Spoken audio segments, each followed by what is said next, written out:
Assalamualaikum warahmatullahi wabarakatuh. Perkenalkan, nama saya Fitri Dayani dengan NIM 45124-19022. Di sini saya akan memaparkan mengenai persiapan dan perencanaan pengambilan sampel tanah yang merupakan tugas dari mata kuliah laboratorium lingkungan. Yang pertama yang akan dibahas yaitu tujuan. Adapun tujuan dari penelitian ini yaitu untuk mengetahui persiapan apa saja yang harus dilakukan dalam pengambilan sampel tanah. Selanjutnya, untuk mempelajari perencanaan yang harus dibuat dalam melakukan pengambilan sampel tanah. Selanjutnya ada landasan teori. Tanah adalah suatu benda alami heterogen yang terdiri atas komponen-komponen padat, cairan, dan gas, mempunyai sifat serta perilaku yang dinamis.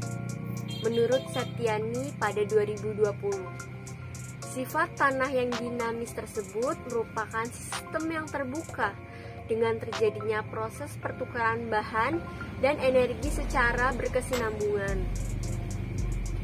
Tanah merupakan suatu sistem yang kompleks, berperan sebagai sumber kehidupan tanaman, menurut Prasetyo pada 2014, yang mengandung semua unsur berbeda baik bentuk maupun jumlahnya. Beberapa unsur yang terkandung di dalam tanah diantaranya seperti unsur hara yang berupa besi, mangan, seng, dan tembaga. Tanah secara alami telah mengandung logam berat meskipun hanya sedikit menurut Hidayat pada 2015. Tanah pun memiliki kemampuan dalam menyerap logam berat yang berbeda-beda untuk setiap jenis tanah berdasarkan bahan penyusun induk tanah tersebut. Kandungan unsur-unsur dalam tanah tersebut sangat bervariasi tergantung sifat-sifat tanah seperti pH, tekstur tanah, komposisi, mineral, aktivitas mikroorganisme di dalamnya, dan juga kelembaban. Pengambilan sampel tanah merupakan tahapan terpenting di dalam program uji tanah. Analisis kimia dari sampel tanah yang diambil diperlukan untuk mengukur kadar hara, menetapkan status hara, dan dapat digunakan sebagai petunjuk penggunaan pupuk dan kapur secara efisien. Menurut data Braja pada 2018, sampel tanah dapat diambil setiap saat, tidak perlu menunggu waktu sebelum tanam, namun tidak boleh dilakukan beberapa hari setelah pemupukan. Tanah pada lahan kering dilakukan pengambilan sampel sebaiknya pada kondisi kapasitas lapang atau kelembapan tanah yang sedang, sedangkan pada lahan sawah sebaiknya diambil pada kondisi yang basah. Selanjutnya, metode dan bahan.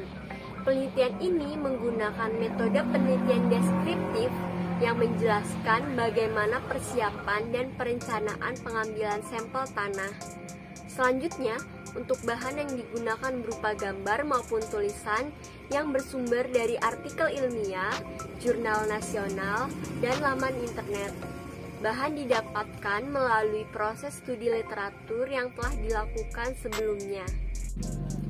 Selanjutnya, hasil dan pembahasan. Menurut laman adigunakaryapersada.co.id, terdapat beberapa persiapan yang harus dilakukan dalam pengambilan sampel tanah. Persiapan tersebut yaitu menyiapkan peralatan yang diperlukan dan memperhatikan beberapa hal penting yang berpengaruh dalam pengambilan sampel tanah. Adapun alat-alat yang diperlukan yaitu yang pertama, alat untuk mengambil sampel tanah seperti bor tanah, cangkul, dan sekop. Kemudian alat untuk membersihkan bor, cangkul, dan sekop seperti pisau. Selanjutnya ada sendok tanah untuk mencampur dan mengaduk. Selanjutnya ada kantong plastik agak tebal untuk menyimpan sampel tanah dan kantong plastik untuk label. Selanjutnya ada kertas manila karton untuk label dan benang kasur untuk mengikat label luar. Selanjutnya ada spidol waterproof untuk menulis isi label, dan yang terakhir ada lembar informasi untuk mencatat sampel tanah yang diambil.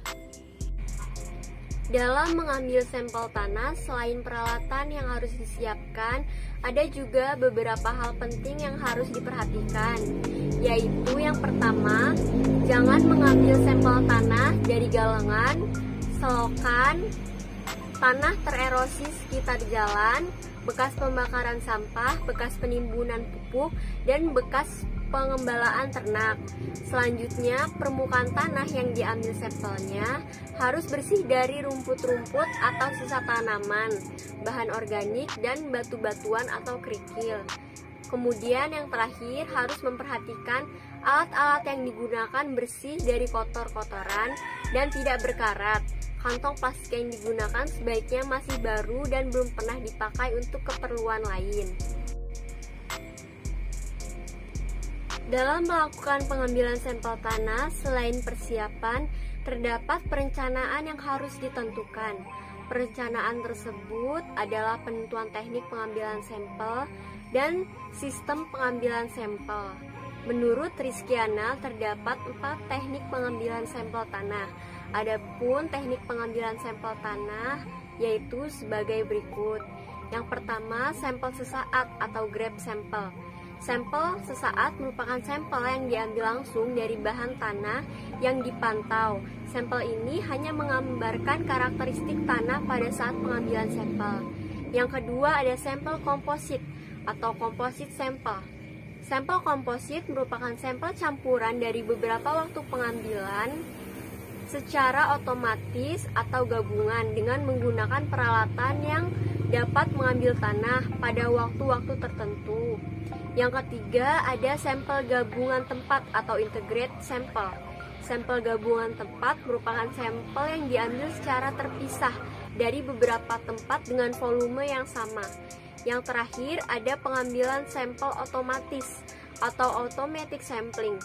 Cara ini dikembangkan untuk memenuhi program pengamatan kualitas sampel secara menyeluruh. Peralatan yang memerlukan bangunan khusus dengan penampungan dan pemeliharaan yang baik. Mengambil sampel otomatis bekerja selama 24 jam. Setelah merencanakan teknik yang akan digunakan dalam mengambil sampel tanah, selanjutnya merencanakan sistem yang akan digunakan. Adapun sistem yang dapat digunakan dalam mengambil sampel tanah terbagi menjadi 2, yaitu cara sistematis dan cara acak. Pada cara acak terbagi lagi menjadi 2 sistem, yaitu sistem diagonal dan sistem zigzag. Nah, yang pertama ada sistem diagonal. Pada penjelasannya, pertama-tama tetapkan satu titik pusat pada lahan yang akan diambil sampel tanahnya. Kemudian tentukan titik-titik di sekelilingnya. Jumlah titik yang dibuat sebanyak 5 buah, 1 titik pusat dan 4 titik diagonal. Jarak antara setiap titik kurang lebih 50 meter diukur dari titik pusat. Sampel-sampel tanah tersebut diambil dengan cara mencangkul atau bor pada lapisan olah atau lapisan perkarakan, kemudian dicampur sampai benar-benar merata, lalu diambil 1 kg dan dimasukkan ke dalam kantong plastik, kemudian diberi label. Berikut adalah contoh sistem diagonal terdapat pada gambar. Selanjutnya sistem zigzag. Hampir sama dengan cara pengambilan sampel sistem diagonal, sistem zigzag hanya berbeda dalam cara penentuan sampel tanahnya. Sedangkan dalam pengambilan sampel tanah secara acak dilakukan dengan menentukan titik-titik pengambilan sampel tanah dengan acak, tetapi menyebar rata di setiap bidang tanah yang mewakili. Pada gambar telah tersedia contoh sistem zigzag dan contoh sistem acak. Selanjutnya kesimpulan.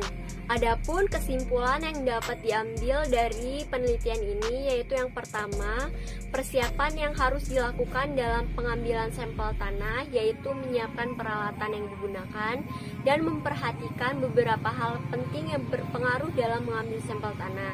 Yang kedua, perencanaan yang harus dilakukan adalah merencanakan teknik dan sistem pengambilan sampel tanah yang akan dilakukan. Selanjutnya saran. Saran yang dapat disampaikan dalam penelitian ini yaitu yang pertama, setiap melakukan pengambilan sampel tanah harus menyiapkan keperluan secara matang. Kemudian, setiap melakukan pengambilan sampel tanah harus merencanakan segala sesuatu yang akan diterapkan. Adapun penelitian ini menggunakan beberapa referensi yang telah dipaparkan sebelumnya. Berikut adalah referensi yang digunakan dalam penulisan penelitian ini. Sekian dari saya untuk pemaparan mengenai persiapan dan perencanaan pengambilan sampel tanah. Kurang lebihnya mohon maaf. Terima kasih atas perhatiannya. Wassalamualaikum warahmatullahi wabarakatuh.